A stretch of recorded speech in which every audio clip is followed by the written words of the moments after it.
Yo, what is going on, guys? It's Lights, and EA just released a gridiron note blog talking about the changes from the closed beta to now based off feedback that we're going to see at launch. And there were some major changes, in my opinion, that we need to talk about, especially when talking about Gun Bunch, because it's possible that it got nerfed really badly. I definitely want to know your feedback and your opinion, your comments below. Let's start that discussion, because there were changes made to at least try to make Gun Bunch not as popular, not as effective in Madden 23. Alright, so we're going to try to run through all of these quick, mainly only talking about gameplay feedback, not necessarily franchise and face of the franchise, any of that stuff. I'm sure there's a better YouTuber that can talk about that stuff. I really just want to focus on gameplay. Alright, so gameplay feedback. First thing, don't drastically change the game. Leave coverage reaction time alone. So this is mainly with coverage, pretty much stating that rest assured, we are going to keep coverage pretty much the same with some slight changes that are just going to make it better, but it's going to feel like the beta. Coverage is going to feel like the beta.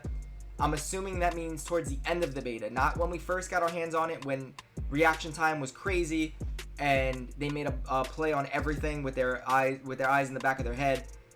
No, towards the end of the beta, with that initial update, coverage got a lot more realistic. It's still strong, a lot better than Madden 22, but not OP, I didn't think. And I thought it gelled really good with pass rush. So let's see if pass rush also stayed the same from the beta.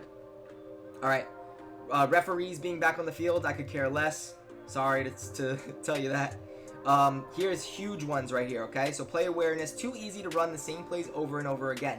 So they made a number of changes to bring balance to gameplay, to cause more variety in play calling, and this is mainly to affect Gun Bunch, because they feel like Gun Bunch is used too much for these last few years. They want to change that. They want to change the meta and make less people use it. So logic added so that when defensive backs are playing in linebacker positions, they will have slower reaction times to the run game. This is a big one. Safeties at linebacker just got hurt. Alright? They will now kind of react almost like weak box, it seemed like, where they're just not going to react right away.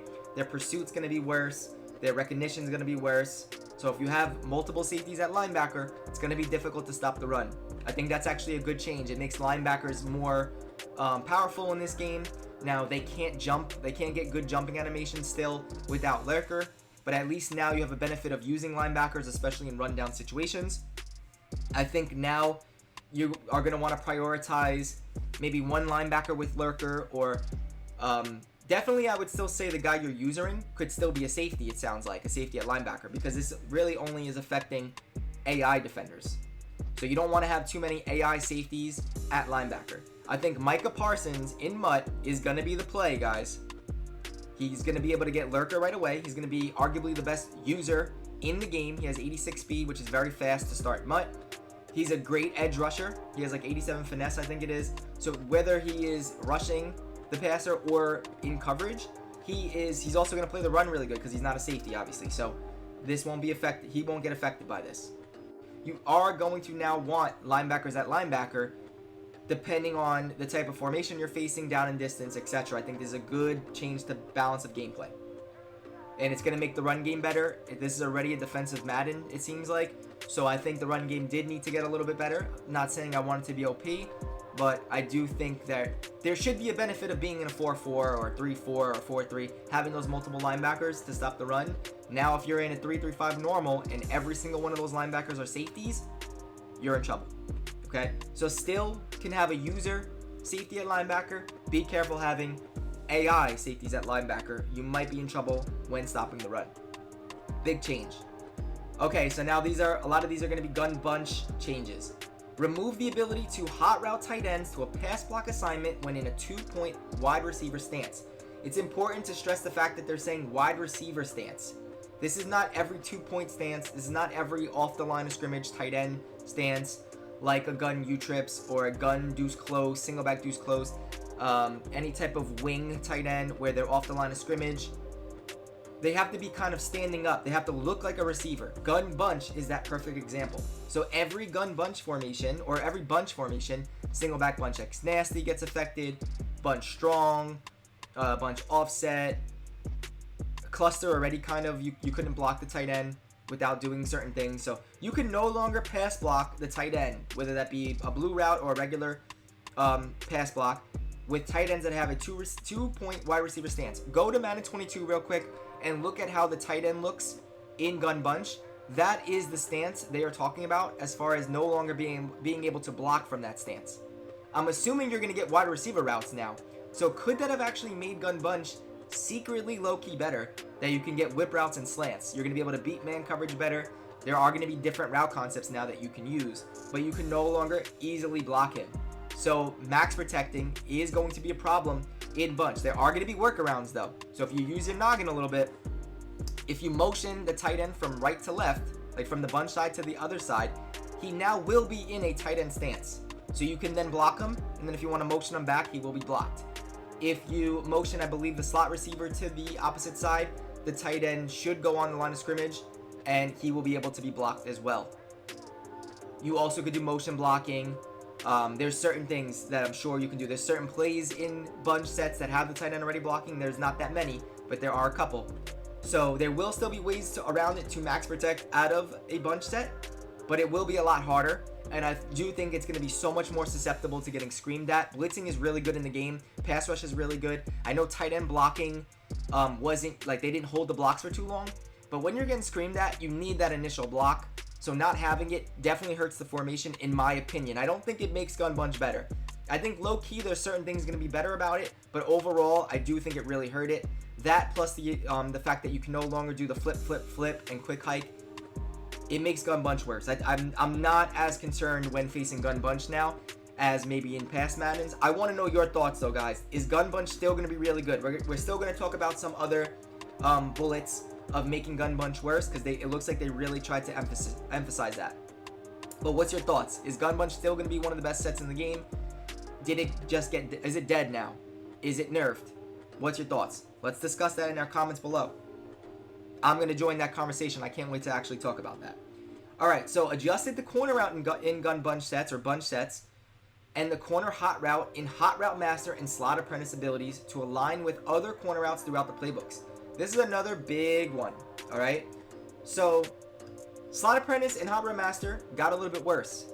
That corner route was extremely tough in the beta and in past Maddens. Sometimes you didn't even need a pull route like a streak.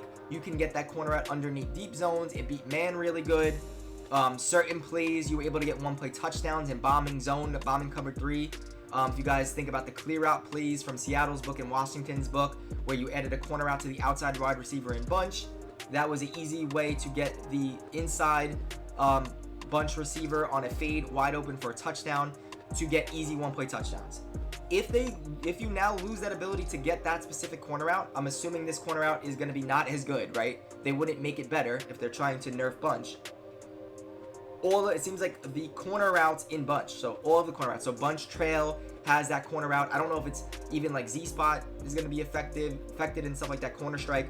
But it looks like corner routes are not going to be as effective in bunch. And it is going to be less effective in Hot Route Master and Slot Apprentice. It doesn't say exactly what corner route we get, but it's going to align with other corner routes throughout playbooks. So something we have seen before. It's not going to be a brand new corner route, but it's not going to be as good. So that does hurt gun bunch, because that's an easy way, in bunches to flood zones, right? And to get that corner route open versus man and to get one-play touchdowns, we lose that ability now. So that makes gun bunch a lot worse if these corner routes in bunch are all significantly not as good as what we already had. So definitely want to know your thoughts on that as well. Made improvements to man. Oh, real quick, I want to talk about Slot Apprentice. So I was talking about Micah Parsons and how important he's going to be now to pick him. Cooper Kupp was everyone's picks on social media. It seemed like every competitive Madden player wants Cooper Kupp because of Slot Apprentice. But if Slot Apprentice got worse, if the corner routes aren't going to be as good, Cooper Kupp now gets a little bit devalued. So again, I think Parsons is going to be the go-to guy. It could just be me. Who are you guys going to pick? Barry Sanders, Parsons, Chancellor, or Kupp? If Slot Apprentice got worse, is that going to, change your decision on who you pick? Okay, so made improvements to man coverage, pre-snap alignment versus bunch formations. Really can't tell you exactly what this means, but before you hike the ball, there will be some kind of alignment change when in man coverage to make it defend gun bunch better or bunch sets better. How that what that exactly means, we don't know. Are they going to line more to the outside, to the inside? What does it mean? No clue. What routes is it going to affect? Is it going to be corner routes? Is it going to be inside breaking routes? We don't know. We just know that they did make a change to specifically hurt bunch formations, to nerf bunch formations. They're clearly trying to not make you use bunch as much. Did they do a good enough job based off these changes and not letting you be able to do the flip, quick hike? Is bunch dead? Talk to me. All right, real quick, I'm going to run through the rest. Pulling linemen are too slow, too indecisive. So they made changes to pulling linemen to be more explosive throughout the line of scrimmage, and speed is going to matter. If the speed on your O-lineman isn't so great, you aren't going to want to hold the speed burst, the acceleration right away, because you want to wait for him to navigate, and you want to wait for your blocks, right? But if he's faster, you are going to be able to quickly hold that acceleration sooner. This is going to make a lot of run plays that were already good in the beta even better. 0-1 traps I thought was one of the best runs. That should be a go-to for a lot of people. This is going to affect power O's. It's going to affect strong powers and buck sweep runs, counters, tosses. Okay, so runs with pulling linemen, a lot of power run plays are now going to be better. So again, they tried to make an emphasis on hurting gun bunch and also improving the run game. I think that's some good changes. Pass blocking isn't strong enough, too many insta-sheds. So this is just kind of noting that there was an initial bug in the beta that they changed towards the end of the beta, and that as far as pass rush in general, it's going to be kind of similar to how the beta was. At launch, it's still going to be more powerful than it was in Madden 22 because they think it's very critical to the balance of the game. I agree fully. I think it's very important to have a good pass rush with the type of coverage we have. If they make coverage better, it makes pass rush too effective. It makes coverage too effective. If pass rush is too good or too not good, it affects coverage, right? I think it's a perfect blend of the amount of time you get and kind of making you have to focus on doing some dink and dunks and checking down and kind of being smart with how you attack deep in this game. It's going to be nowhere like Madden 22, especially that you cannot roll out as easily. I love that pass blocking and pass rush wasn't touched too much. User interceptions aren't always responsive, so they made it more responsive now to get interceptions, increasing the range for jumping ins. Does that mean we're going to see more ball hawk picks? Or are we just going to be able to make plays on balls that we weren't able to in the beta? Also, it looks like players are not going to go for play ball type of animations if they're not in the corresponding area to make that animation. So I guess we will see more AI defenders go for swats and playing receiver and not going for the picks if they're not in a proper position. This is something I can't really talk about too much until I play the game and see if it's a noticeable difference.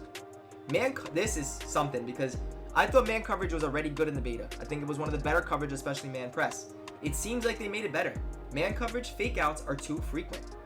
Tuning to significantly reduce the frequency of fake outs by man coverage defenders and added new logic so that those fake outs could be used in super win situations where the ratings delta is heavily in favor of the receiver. So if the receiver is a much better route runner than the cornerback, we then will see these big fake outs, big double move, like super separation, but it was significantly reduced otherwise. And I didn't really see that too much. Maybe double moves were good in the game. I did notice that, but I feel like they should be. I feel like especially when pass rush is so good, you want, like if you have time to hit a double move, I feel like it should beat man in most situations if the receiver is good and fast. I didn't see too many fake outs in general though. I thought man coverage was really good in the beta. I guess it's now going to be even better.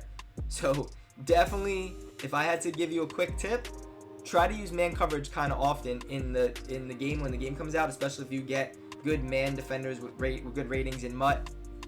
You're gonna be looking good playing man coverage in this game. Too many fumbles, so they significantly reduced the fumble chance, especially with quarterbacks. I like that. These two though are interesting as far as hit sticks.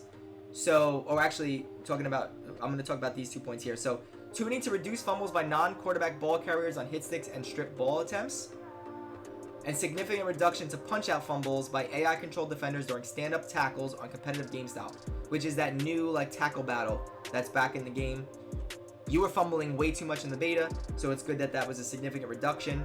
because that, you know, pretty much all of us that I've spoken to about the new tackle battles was pretty much saying, like, don't even try to do it, you're going to fumble. So it looks like now there is going to be some benefit to try to go for it. Tuning to reduce fumbles by QB ball carriers on hit sticks and strip ball. I want to see that because I feel like hit sticks need to be important. I think it's one of the most fun things about user controlling and getting big hits and making people drop the ball and fumbling. It just needs to be kind of realistic and balanced. So hopefully this is just a way to balance the game. It does look like they added things to hit sticks, so it can't be nerfed that bad. 27 new hit stick animations have been added, and most of the existing animations have been updated to make them look and behave differently. Again, you want hit sticks to be a big part of Madden, especially competitive Madden. You shouldn't be fumbling all over the place, but if you land a good hit stick with someone with Enforcer or a good hit power, you should be rewarded at times, and you should feel like you made a great user play. So I think hit sticking it's one of the best things that's in the game, especially like from Madden 2005 when it came into the game. It was such a great feature added. It still needs to be a part of Madden. It's such a big thing about Madden. So hopefully it is, it is still important, just not OP. Wide receivers should win more. Whoa. Wide receivers should win more contested catches in mismatches. Another big change to gameplay, guys, because ad catches and one-on-ones were already tough in the beta. Mike Evans was so good. Mike Williams, especially when you have deep out elite, you were already getting contested catches and mossing and ad catching in the beta. Now it's going to be increased even more to get success rate on catches in those one-on-one situations. That is scary, especially when it says including the logic to making physical attributes like height play a more significant role in the success. Okay, this was already tough. And if it's going to be better, guys, be on the lookout. You might want to have deep route KOs when you're playing man, so you get knockouts, and you might want to have the deep out zone KO, whatever it is, with your deep zones out wide in zone to knock out balls, because that could be a real issue one-on-one throwing deep. Okay, because it was already tough in the beta. If it got even better, watch out. Alright, skill-based, this is the last thing I'm going to talk about. Skill-based passing can be difficult to understand. This is them just talking about them doing more in-game feedback and visuals to make it more user-friendly with color coding systems, and kind of just talking about like how it is and how it works in the game. Me personally, I really like skill-based passing. I pretty much use that exclusively in the beta. I did not use classic passing that much. I wanted to learn it, and I thought it was very effective. I think it's so much better than target passing. It's actually like functional. It's actually something you can use even in competitive gaming versus really good players. You can make throws with skill-based passing you cannot make with classic or any other things in the past. Okay, this is going to be something that people can master and be really good at. I think it could be a skill gap, and I'm happy that it's in the game, and I do think it's something that you should eventually learn. I know everyone's kind of stubborn and stuck in their ways. Classic passing is how you are so used to using and throwing the ball, especially that you can low ball. Skill-based passing, you can't do that, but overall I think it is the better way to pass the ball, skill-based passing. So definitely when you get the chance, go into practice mode and lab it up, because I do think it will give you a competitive advantage when you get really good at it. Okay, I'm not going to talk about franchise feedback and face of the franchise, any of that. So these were gameplay changes made from the beta to now that we're going to see at launch based off the beta feedback. What are your thoughts? I mainly want to talk about and hear your thoughts on the run game and Bunch. Is Bunch now dead? How bad is it going to be based off these changes? Is it going to be affected at all? I think someone that really knows what they're doing is still going to be able to work around it and still going to be pretty good at it. But I do think overall, it got a little worse. I'm someone that likes to blitz. I was already planning on blitzing on Bunch, and I now feel a lot better about it. If it's going to force you to start doing motion blocking certain things, now you can't quick hike me. Now you're limiting your route concepts and what you can do to attack me, especially to the Bunch side, especially if corner routes aren't going to be as effective. So I do think it did hurt Bunch. I don't know to what, how bad it got affected, but definitely want to know your thoughts on all of these changes from the beta. Are you still excited about Madden 23? I think everyone genuinely was and is excited for Madden 23, especially with how bad 22 was and how good the beta was for Madden 23 for those that played it. If you were really excited, are you still excited based off these changes? I am. I can't wait for the game to come out in 2 weeks. Definitely be on the lookout for more content from me, both free on YouTube, in our membership on the website, ebooks, game plans. Might do some TikTok, some stuff on Twitter. We have a free Madden Daily Discord where, you know, 24/7 we're on there answering questions and talking Madden, especially when the game comes out. We're going to be doing the same. So if you need help in the game, you know, even if you're not a paying customer, right, like I said, it's a free Madden Daily Discord. We're going to be looking to help you throughout the season. So stay tuned for more content from me and the Madden Daily team. See you guys in the next YouTube video. It's lights. Later.